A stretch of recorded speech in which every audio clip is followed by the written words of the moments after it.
Hello guys! Welcome back to my YouTube channel! Ngayon guys, nandito ako sa Batangas City. Shout out sa mga taga Batangas. Ayan, galing ako guys sa Kapitolyo na located dito sa Batangas. At dahil walang nangyari doon sa lakad ko doon, para masulit ko yung lakad ko papunta dito dahil malayo-layo din, pinuntahan ko na rin yung bilihan namin ng panlakong trapal. Dahil dito yung murang bilihan at pwede ka magpa-customize dito kung anong size ang gusto mo. Papapalitan ko na dito yung trapal ko sa harapan ng tindahan kasi sobrang lapad niya, as in sakop ang lahat ng tindahan ko. Pag ibinaba namin, wala nang dadaanan ang customer. So, yung isa kong sira dito, hindi ko matanggal-tanggal dahil yun ang pinakaharang ko sa init. So, kailangan ko na siyang palitan dahil hindi nakaaya-ayang tignan. Ayan, kaso guys, after ko mamili ng gusto kong trapal, sinabi nung kahera na 5 days pa raw bago ko makuha yung ipagagawa ko sa kanila. So, hindi na ako nagpagawa kasi sobrang taga. Dapat talaga dito guys, bago ka pumunta doon sa paggawaan, ay tumawag ka muna kung anong ipagagawa mo. Para pagpunta mo doon, yari na yung pinagawa mo para babayaran mo na lang. So, wala nga sa plano na ako'y magpapagawa, naisipan ko lang. Guys, ito yung isa sa mga habit ko pag nakakapunta ako sa mga supermarket. Nang una kong pinupuntahan yung mga promo section. So, ayan, mga naka-promo yan lahat. Nandito ako ngayon sa loob ng City Mart, guys, sa Bay Mall. Merong nag-comment sa akin na isang kabatang na taga Batangas, taga Balagtas siya. Ayan, shout out sa'yo sis kung nanonood ka pa ng vlog ko. Ni-request niya na sana daw ay mamili ako dito sa City Mart. So, nandito na ako sis, kaso hindi ko mapapromise sa'yo kung babalik pa ako dito kasi sobrang layo niya sa amin at dalawang sakay pa siya ng jeep. Hindi katulad ng papunta sa Lipa, mas madali. At dito guys, hindi pwede ang tricycle ditong pumunta dahil hinuhuli. Yung last time namin punta dito ay 5 beses kaming nahuli ng TMD. Yung 4 na TMD na unang nang sita sa amin ay pinagbigyan kami dahil inexplain ko na hindi kami taga dito at hindi namin gamay yung pasikot-sikot kung saan pwede ang tricycle at hindi. Yung pang-5 TMD guys ay hindi namin napakiusapan at hiningian kami nung lagay. So binigyan ko siya ng 100 pesos. So yun, ang experience kaya hindi na ako umulit pumunta dito. So ngayon guys, umakyat ako, sumakay ako ng escalator dahil naghahanap ako guys ng cord ng charger ng anak ko. Dahil yung bago naming alagang aso ay nginat-ngat yung cord ng anak ko. After nyan guys, pumunta ako dito sa Unitap. Ito yung lagi kong pinupuntahan dito sa Tom's to. Ito yung dating Tom's. Dati, huling punta ko dito, ito ay nire-renovate pa. So, kung mapapansin nyo guys, walang katao-tao. Parang ghost supermarket to guys. So, pumasok ako, tinignan ko yung mga prices bago ako namili. Ganun naman ang lagi kong ginagawa. Kung same price lang naman dito, bakit pa ako mamimili at magbubuhat ng mabigat? So, iyan, meron silang scanner dyan para malaman yung presyo. Yun yung mga gusto ko, lalong-lalo na kung kailangan mong itanong yung mga presyo. Katulad yan, walang mga employee dito, saan ka magtatanong ng price dyan. So, wala talaga guys, ang lungkot mamili dito. Alam nyo, nakakuha lang ako ng ilang items dito, di na ako nag-uli dahil nakakalungkot palang mag-grocery pag ganyan ang itsura ng supermarket. Ayan, pero napansin ko mas mura talaga mamili dito sa Batangas guys. Ayan, pinicturan ko itong diaper na to kasi may bumili sa akin ng isang buo. Ang sabi niya raw ang billing niya ay 130 pesos lang. Yung pala 182 pesos ang presyo ng Magic Color na 30 pieces ang laman. So ayan guys, ito lang yung nabili ko. Kakaunti lang, as in kaunti lang talaga dahil nalungkot ako. Ito sobrang daming tao dito namimili dati. Bakit nagkaganon? Ngayon, nandito naman ako sa City Mart. Ayan, bumalik ako sa City Mart. Sobrang dami naman tao dito. Iba naman, hindi naman mukhang may multo yung supermarket. Kumuha ako ng basket, dalawa pa yung kinuha kong basket. Akala mo naman makakarami ako ng mabibili dito. Hindi ko naman nagamit yung isang basket dan guys. Ikot lang ako, nagtitingin lang ako ng mga prices nila. Siyempre, wala akong dalang sasakyan. Hindi na ako mamimili ng sobrang dami guys kasi nga iniisip ko magbubuhat ako sa paakyat sa jeep. Alam nyo hanggang ngayon nagsasalompas pa rin ako ng balikat ko dahil yung pamimili ko dyan sumakit yung balikat ko. Kasi kahit anong pigil kong pamimili, meron pa rin akong nadadampot na mabigat. Kasi nakikita ko, na-compare ko na sobrang mura niya compare doon sa Lipa saka dito sa amin sa bayan. Ayan, minsan 5 pesos ang difference. So nanghihinayang ako. So tinitignan ko lang dito yung mga items na wala sa bayan namin na pwede kong makuha dito. Saka yung walang-wala na talaga ako katulad ng coffee ko black. So ayan guys, ikot-ikot lang ako dito. Hindi ko napapansin, nadadagdagan yung cart ko tapos may binili pa akong ibang items sa labas. Iba pa kami nung jeepney driver doon sa malayo. So yung pinaglipatan sa amin sobrang layo ng nilakad ko. May dala akong kahon at saka eco bag. Relate na relate kayong mga kasari doon sa style na ganun. So ayan, nakakita ako ng Goya dahil ito yung mabenta sa akin. Hanap ako ng buy 2 take 1 dyan dahil yun ang mas mura kasi kung bibilihin mo yan ng isang peraso 19 pesos. Pero dahil buy 2 take 1 niya, nabibenta ko siya ng 17 pesos. Mas kayang-kaya ng mga bata yung ganung presyo. Mabilis lang maubos sa akin yung Goya guys, kaya yan marami akong kinuha. Halos pakyawin ko na nga, wala na nga natira dyang buy 2 take 1, wala namang laman yung mga box. Yan, nakakita ako ng Kojic, nako, hindi ko na-realize na mabigat pala yung sabon na yan. Pero kasi mas mura dito nga, kaya yun, napilitan akong kunin. Sayang din kasi yung 3 pesos na difference niya. Let me know if you ever think that I am being too much. You got me feeling love, even though I own us up. Let me know if you ever think that I am being so. Just stay a minute, another minute. Hold on a second, I love this moment, yeah. Just stay a minute, another minute. Hold on a second, I love this moment, yeah. Just stay a minute, another minute. Hold on a second, I love. So, hello guys, ito yung aking pinamili doon sa Batangas City. So, iba-vlog ko para magka-idea lang kayo. Syempre, ito ay gamit din sa sari-sari store. Syempre, gusto nyo ring i-improve yung mga tindahan nyo. Regaluhan din natin yung ating mga tindahan. Kaso ito guys, binili ko ay palpak. Hindi kasya doon sa paglalagyan ko sana. So, dito ko siya dapat ilalagay guys. Lalagayan ko ng chichirya dito guys. So, mahina lang ang boses ko kasi may nag-online class.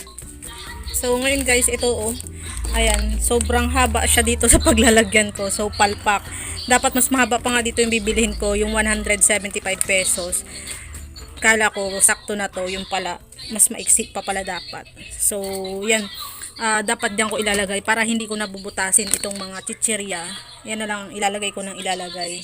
Pero, kung wala siyang screen dito, dapat sakto yan. Kaso ayaw kong butasin kasi yung yung frame. Ayaw kong magkaroon ng butas diyan. So maghahanap na lang ako ng hook na pwedeng idikit diyan, yung nilalawayan. Nilalawayan. So titignan ko pa, pero dito ko muna siya ngayon ilalagay, guys. Lalagyan ko ng mga tinapay ko dito para hindi siya gulo-gulo. So pasensya na kayo, may nag-online class kasi yung anak ko. Dito naglilinis ako, guys. Nandito yung mga tinapay na nililinis ko. So ayan. Share ko sa inyo yung price nito, 165.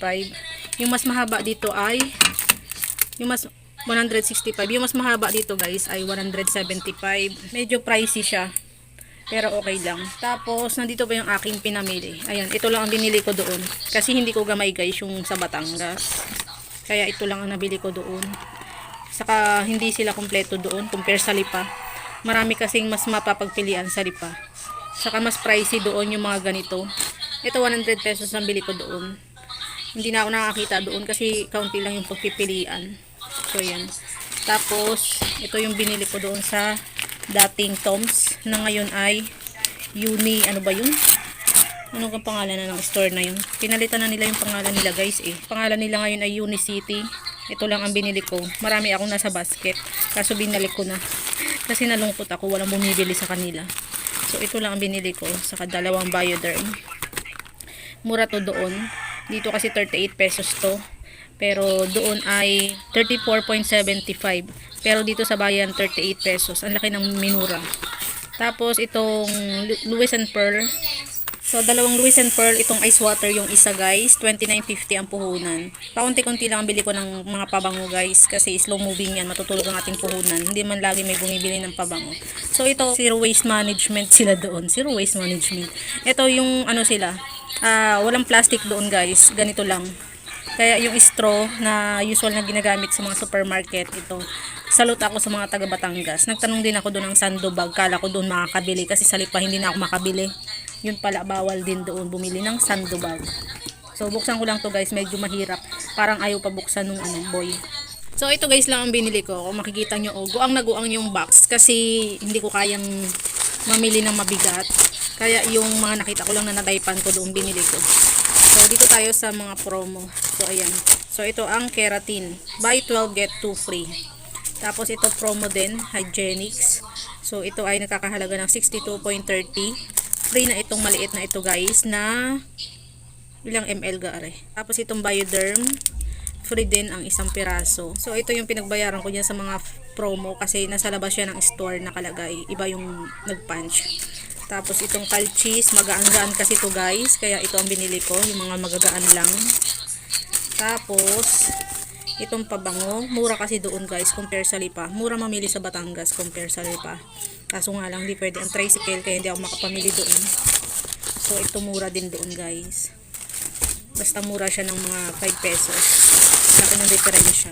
Tapos, Kojisan, mas mura din. Doon sa Lipa ay 120, tapos sa Batangas ay 118 lang. So, ito pa, 50 pesos isa. So, dito meron tayong BioFlu. 125 ang 20 piraso. Tapos isang mamasitas. Yan, Judge. Kasi wala nito ako nakikita sa bayan. Bakit kaya? Dito, Judge din. Bear Brand. Mura din sa kanila ang Bear Brand. So, ayan, mura din ang Bear Brand doon. Itong Coffee Co Black, wala na talaga ako. Kaya kumuha ako. Tapos ito, wala din ako. Kahit mabigat, kinuha ko na kasi wala na ako. Tapos ito, chocolate guys. Ang dami kong binili. So, ilang piraso to guys? 1, 2, 3, 4, 5, 6, 7, 8, 9, 10. Bali 30 pieces kasi tatlo siya guys. Sobrang biling ito sa akin guys ngayon. Hinahanap-hanap ng mga bata. 17 pesos ang benta ko nito. So, ito, bumili ako ng seedling bag. So, 21 pesos to guys. Ang size niya ay 4x6.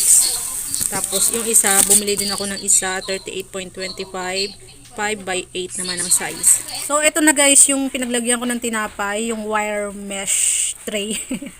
Hindi na magkakagulo din yung tinapay. Mas mura to guys sa Shopee, 140 lang, pero talo ako sa shipping fee. Kasi malaki nga siya, 105 ang shipping fee ng tatlo. So, ganun din ang kinalabasan. Kaya, di din ako sa sigurado. Baka mamaya maliit pang ipadala sa akin ni seller. Di din ako sa sigurado. Sa 165. Kasi same price lang naman siya sa Shopee. Kung isasama ko yung shipping fee. Actually, hindi siya sakot ng shipping fee kasi malaki nga siya. Kaya na guys, nilagyan ko na ng mga price dyan. Ginupit ko yung sa packaging na pangalan ng bawat tinapay. Tapos nilagyan ko ng price para mas madali sa nagtitinda. Yung isa, hindi ko pa alam kung saan ko ilalagay. Itong isa, hindi ko pa alam guys kung saan ko ilalagay. So, hanapan ko pa ito guys ng paglalagyan. So, ito pa guys yung iba kong nabili sa Unitop. Ayan, Unitop.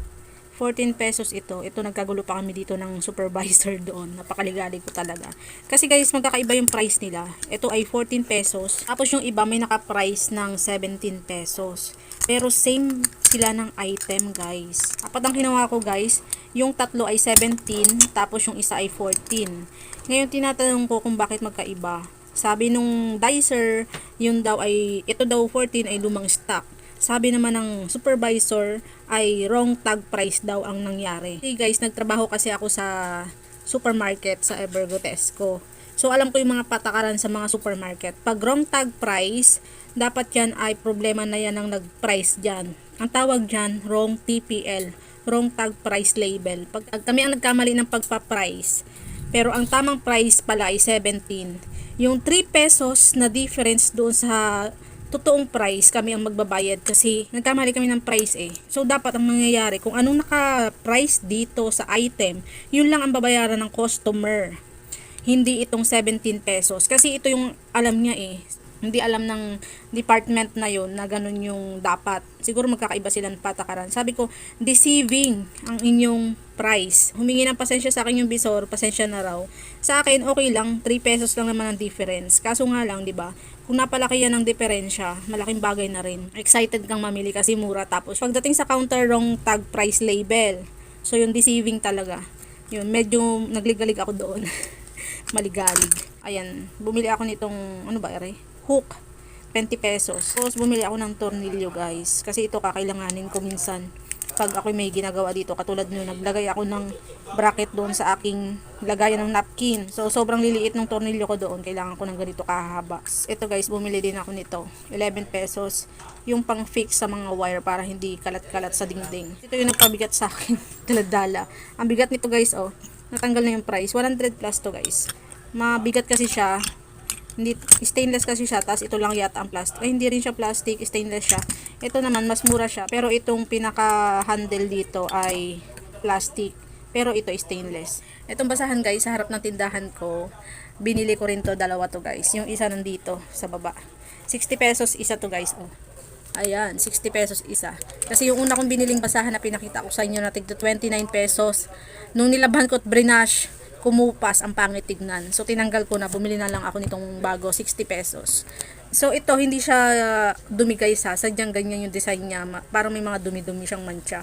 Siguro kaya mura siya kasi merong isang klase nito na walang ganyan, 130 pesos ang price. So meron pa akong biniling pabigat din. Yan, bumili akong extension, mahaba to, 5 meters. So guys, gagamitin ko to kasi may papagawa sana akong patungan dito. Hindi ko alam kung pwede to kasi sobrang liit. Ilalagay ko sana to doon sa lagayan ko ng mga pansit canton. Dito ko sana siya ilalagay guys. Kasi ito lagi ko guys hinihila sa gabi. Mas mainam sana na may gulong siya para hindi mahirap hila-hilahin sa gabi. Kasi inilalagay ko dito para yung pinto ay maisara. Hindi ko naman na-realize na hindi pala pwede kasi bilog to. So sabi ng asawa ko hindi nga daw pwede. Paano mo ilalagay yan dyan? So yan, maliban na lang kung pababalagbagan ng kahoy para mailagay. So siguro ipalalagay ko na lang to guys sa ipapagawa kong patungan dito sa harapan. Wala pa lang, may ginagawa pa lang yung tagagawa. Ayan guys, hanggang dito na lang po sa video ito. Salamat po sa inyong pagsama sa akin sa walang kakwenta-kwentang vlog na ito. So salamat po. Don't forget to like, share, and subscribe. Bye bye mga kasari. God bless. I feel cozy, yeah. Can you hold up? Don't need no coffee yet. I've got no makeup. How do you look so fine? Bust up, bust up. How did I make you mine? Stay a minute.